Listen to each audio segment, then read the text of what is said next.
Hi friends, Telangana రాష్ట్ర ప్రజలందరికీ అదృపే శుభవార్త. ఆసరా చేయుత పెన్షన్లు అయితే భారీగా అయితే పెంచడం జరిగింది. పెంచిన డబ్బులు మరి కొత్త వారికి, పాత వారికి ఎప్పుడు ఇస్తున్నారు? మరి కొంతమందికి రద్దయ్యాయి. ఎందుకు రద్దయ్యాయి తెలుసుకునే ముందు లైక్ చేయండి, షేర్ చేయండి, సబ్స్క్రైబ్ చేయండి.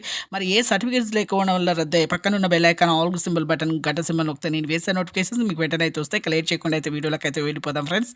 పాత వారికి ఇక 4,000 నుంచి 6,000 రూపాయలు అయితే పెంచడం జరిగింది. ప్రతి ఒక్కరికి 2016 లోపు ఎవరైతే పెన్షన్దారులు ఉన్నారో వారికి మాత్రమే అయితే ఇప్పుడైతే పెంచుతున్నారండి. ఇప్పుడు చాలామందికి ఇప్పుడు నా వృద్ధులకి, వితంతువులకి, ఒంటరి మహిళకి 4,000 రూపాయలు, వికలాంగులకి 6,000 రూపాయలు మాత్రం ఇస్తున్నారు. ప్రతి ఒక్కరికి కూడా ఇప్పుడు సదరన్ సర్టిఫికేట్ వికలాంగులకు లేకపోవడం వల్ల వీళ్ళకైతే ఇక 40-50 లక్షల మందికి అయితే కొట్టేస్తున్నారండి, రద్దు చేస్తున్నారు డబ్బులు. వెంటనే సదరన్ సర్టిఫికేట్ మీరు విజిలెన్స్ ఆఫీస్కి చూపించండి. అలాగే భర్త చనిపోయిన డెత్ సర్టిఫికేట్ కూడా వితంతులు చూపించాలి. వాళ్ళకు కూడా ఈ విధంగా వీళ్ళకు కొట్టివేస్తున్నారండి. అలాగే ఇక ఏప్రిల్ 1 నుంచి అయితే మీకు అయితే ఈ డబ్బులు అనేది రావడం జరుగుతుంది, పెంచిన డబ్బులు. అలాగే కొత్త వారికి కూడా వృద్ధులకి, వితంతువులకి, ఒంటరి మహిళలకి, అలాగే డయాబెటిస్, క్యాన్సర్, హెచ్ఐవి బాధితులు, క్యాన్సర్ అందరికీ కూడా ఇక 4,000 రూపాయలు, వికలాంగులకు 6,000 వీళ్ళకి కూడా ఏప్రిల్ 1 నుంచి అయితే ఇస్తారు.